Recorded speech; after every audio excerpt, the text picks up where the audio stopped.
Shalom, familia sefardí. Hoy quiero hablaros de un edificio con una historia fascinante, la iglesia de Santa María la Blanca de Sevilla, un templo que es una de las construcciones más singulares de la ciudad porque concentra tres grandes etapas históricas y religiosas: la islámica, la judía y la cristiana. En el vídeo de la semana pasada os hablé sobre la historia judía de Sevilla y hoy quiero detenerme en este bello lugar por ser uno de los más representativos de la ciudad para conocer con más detalle su origen y evolución a lo largo de los siglos, puesto que pocos edificios pueden presumir de haber sido testigo de tantas transformaciones históricas y culturales. A lo largo de su existencia fue mezquita, sinagoga e iglesia cristiana, y cada una de esas etapas ha dejado su huella, convirtiendo a Santa María la Blanca en un auténtico reflejo de la compleja historia de Sevilla. Los especialistas indican que los orígenes de Santa María la Blanca se remontan a la Sevilla islámica. Sin embargo, existen hipótesis de que, antes de ser mezquita, en el solar de este edificio ya hubo un templo cristiano de época visigoda. Según las crónicas sevillanas más antiguas, habría existido una pequeña iglesia dedicada a la Virgen María en etapa tardoantigua o visigoda. Sin embargo, no hay muchos detalles sobre ella. Los recientes estudios arqueológicos y documentales, especialmente los de Óscar Gil Delgado y Juan Carlos Hernández Núñez, apuntan que en este lugar existió una mezquita de barrio construida en el siglo XII durante el periodo almohade, cuando Sevilla se convirtió en la capital de Al-Ándalus y vivió una época de gran crecimiento y prosperidad. A diferencia de la gran mezquita mayor de la ciudad, este era un templo modesto destinado a atender las necesidades religiosas de los vecinos del barrio, por lo que se cree que fue financiada y mandada a construir por la propia comunidad de vecinos musulmanes de la zona y no por un califa o sultán. Aunque las profundas reformas posteriores transformaron por completo su aspecto, todavía se conservan algunos vestigios de aquella etapa musulmana. Tras la conquista de Sevilla por Fernando III en 1248, la corona permitió que la importante comunidad judía de la ciudad permaneciera en ella.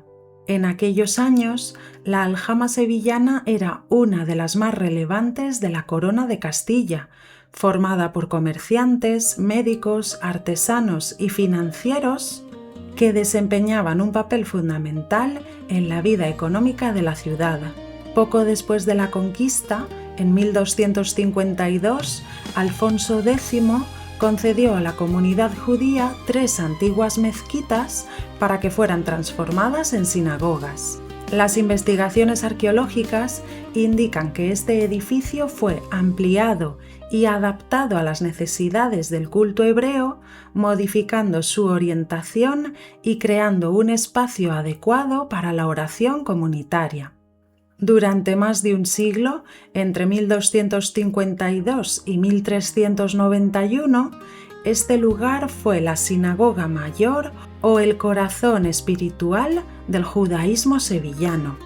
Y aunque esta sinagoga medieval quedó profundamente transformada por las reformas posteriores, los estudios de Óscar Gil Delgado han permitido identificar importantes restos de aquella fase constructiva ocultos bajo el edificio actual. Gracias a estas investigaciones se sabe, por ejemplo, que la sinagoga conservaba numerosos elementos de tradición mudéjar, es decir, el estilo que usaban los artesanos musulmanes que vivían en territorio cristiano y que aplicaban indistintamente para la construcción de edificios cristianos, musulmanes y judíos. La antigua mezquita experimentó una profunda transformación para convertirse en una sinagoga de planta basilical con una configuración espacial muy similar a la que conserva actualmente el edificio. La datación de esta reforma sigue siendo imprecisa, aunque su carácter mudéjar y sus similitudes con las sinagogas de Toledo y Segovia permiten situarla en el último tercio del siglo XIII. Desde el punto de vista tipológico, guarda una estrecha relación con la sinagoga de Segovia, mientras que algunos elementos decorativos sugieren que ambas tomaron como referencia la sinagoga de Santa María la Blanca de Toledo. La adaptación del edificio al culto judío implicó una reorientación del espacio hacia Jerusalén mediante la prolongación del templo hacia una nueva cabecera situada al noreste, donde se ubicó el ejal o armario en el que se guardan los rollos de la Torá. La sala de oración quedó organizada en 3 naves longitudinales orientadas en sentido suroeste-noreste. Para ello se reutilizaron los muros norte y oeste de la antigua mezquita y probablemente también se conservó su acceso principal. Asimismo, se reaprovecharon columnas anteriores y posiblemente se incorporaron otras para sostener las arquerías de la nave central, cuyos arcos inferiores debieron de ser apuntados siguiendo las formas características del mudéjar sevillano. En la parte superior de la nave central se construyeron arquillos ciegos con pequeñas ventanas verticales en forma de saetera, rematadas por arcos conopiales truncados. Estos elementos, ocultos durante siglos tras las bóvedas de yeso posteriores, presentan notables paralelos con los conservados en la sinagoga de Santa María la Blanca de Toledo. Las excavaciones arqueológicas han permitido identificar además los muros laterales de la actual capilla mayor como restos del antiguo ejal. En uno de sus muros laterales aparecieron 4 hornacinas cegadas, probablemente destinadas al depósito de objetos o documentos litúrgicos. Se desconoce la ubicación exacta de la galería de mujeres, aunque es posible que se encontrara en una tribuna elevada situada a los pies de la nave central, en una disposición semejante a la actual tribuna del coro de la iglesia. Y antes de continuar, por favor, si os está gustando este contenido, recordad suscribiros a mi canal, darle me gusta a este vídeo, comentarlo y compartirlo. Ya sabéis que de esta forma me ayudáis mucho a llegar a más personas interesadas en la historia judía de España, la historia de Sefarat. También podéis haceros miembros del canal o apoyarme a través de PayPal o Buy Me a Coffee. Muchas gracias siempre por vuestro apoyo y recordad que debemos de estar muy orgullosos de nuestras raíces judeoespañolas. Como ya os comenté en el vídeo sobre la historia judía de Sevilla, tras los violentos acontecimientos de junio de 1391, muchos judíos perecieron, otros se marcharon y la mayoría tuvo que convertirse al cristianismo, por lo que esta sinagoga fue consagrada como iglesia bajo la advocación de Santa María de las Nieves, más conocida hoy como Santa María la Blanca.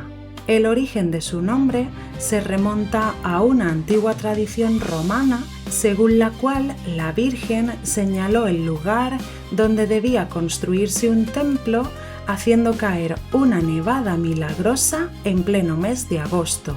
De esa advocación deriva el nombre por el que hoy conocemos esta y otras iglesias.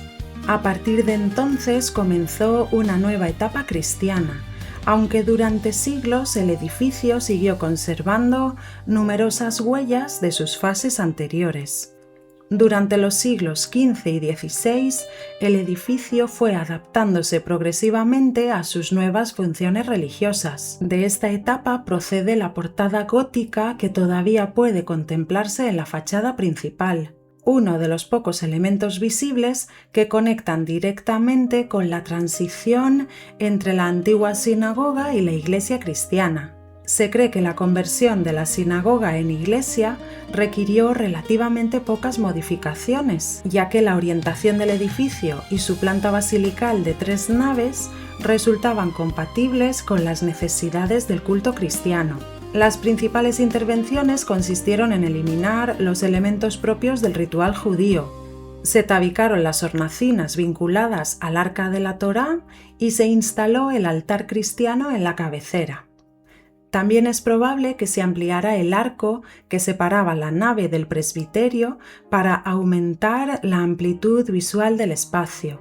Si existieron decoraciones hebreas como yeserías o inscripciones epigráficas, debieron ser eliminadas o cubiertas. Las transformaciones más visibles afectaron al exterior del edificio. La nueva función cristiana se manifestó mediante la apertura de una puerta principal alineada con el eje longitudinal del templo y orientada hacia la calle, así como con la incorporación del campanario como símbolo de la nueva confesión. Además, se eliminó la separación entre hombres y mujeres propias del culto judío mediante la demolición del muro que cerraba el vestíbulo situado a los pies del edificio. Sin embargo, la transformación más importante llegaría en pleno siglo XVII. En aquellos años, Sevilla vivía con enorme entusiasmo la defensa de la Inmaculada Concepción, una devoción profundamente arraigada en la ciudad. En este contexto y bajo el impulso del canónigo Justino de Neve, se emprendió una ambiciosa reforma que cambió para siempre el aspecto del templo. Entre 1661 y 1665, el edificio fue prácticamente reconstruido en estilo barroco. Aunque se respetó en gran medida la estructura general heredada de la antigua sinagoga, el interior se transformó por completo. Los antiguos soportes fueron sustituidos por columnas de mármol rojo procedentes de Antequera. Se cubrieron las naves con bóvedas y se desarrolló un espectacular programa decorativo dedicado a exaltar la figura de la Virgen María. Para esta empresa se contó con algunos de los mejores artistas de la Sevilla barroca. Destacan las exuberantes yeserías que cubren bóvedas, arcos y muros, así como las pinturas realizadas por Bartolomé Esteban Murillo, autor de varios lienzos para el templo. Aunque algunas de estas obras fueron dispersadas o trasladadas con el paso del tiempo, su presencia convirtió a Santa María la Blanca en uno de los conjuntos artísticos más importantes de la Sevilla del siglo XVII. La iglesia que contemplamos hoy es esencialmente el resultado de aquella gran reforma barroca. Su exterior mantiene una apariencia relativamente sobria, pero el interior sorprende por la riqueza de sus decoraciones, consideradas entre las más espectaculares de toda la ciudad. Y quizá ahí resida el verdadero valor de Santa María la Blanca. Bajo sus yeserías barrocas, tras sus muros medievales y bajo los cimientos de la antigua mezquita, se esconde la memoria de más de 8 siglos de historia sevillana. Pocos lugares reflejan de forma tan clara el paso de distintas culturas que han dado forma a la ciudad: la islámica, la judía y la cristiana. La historia de Santa María la Blanca no es únicamente la de una iglesia barroca, es sobre todo la historia de la judería sevillana. Durante casi siglo y medio fue la sinagoga principal de una de las comunidades hebreas más importantes de la península ibérica, un lugar donde generaciones de judíos sevillanos rezaron, estudiaron y construyeron su vida comunitaria. Su conversión en iglesia tras el pogromo de 1391 simboliza el final traumático de aquella comunidad, mientras que las reformas barrocas posteriores ocultaron, aunque no llegaron a borrar por completo, las huellas de su pasado judío. Gracias a las investigaciones arqueológicas y documentales de las últimas décadas, hoy podemos reconstruir parte de esa memoria y devolver a la etapa hebrea el lugar que le corresponde en la historia del edificio, porque más allá de su extraordinaria belleza artística, Santa María la Blanca sigue siendo uno de los testimonios más valiosos de la presencia judía en la Sevilla medieval y un recordatorio de una comunidad que contribuyó de forma decisiva a la historia de la ciudad. Como conclusión, Santa María la Blanca posee un valor histórico excepcional y constituye uno de los testimonios materiales que aún permiten rastrear la presencia judía en Sevilla. Durante siglos, la apariencia barroca del templo ha ocultado la herencia mudéjar de un edificio que conserva en sus muros las huellas de su pasado como mezquita, sinagoga e iglesia. Y hasta aquí llega el vídeo de hoy. ¿Qué os parece la historia de este edificio? ¿Ya lo habéis visitado? Decídmelo en los comentarios, por favor. Y ya sabéis que, como siempre, en la cajita de información de este vídeo os dejo el acceso a los libros en los que podéis contrastar la información que os comparto. Hoy me gustaría finalizar con un privilegio real de Alfonso X el Sabio, emitido por su Cancillería como documento jurídico sobre la reorganización de Sevilla tras la conquista. Es del año 1252 y sirvió para regular la distribución de las sinagogas en la ciudad. Muchas gracias por vuestro cariño y apoyo y nos vemos el próximo domingo. Otorgamos e mandamos que todas las mezquitas que son en Sevilla agora son sinagogas de los judíos e estas sean guardadas e defendidas para ellos e non les sean tomadas ni embargadas.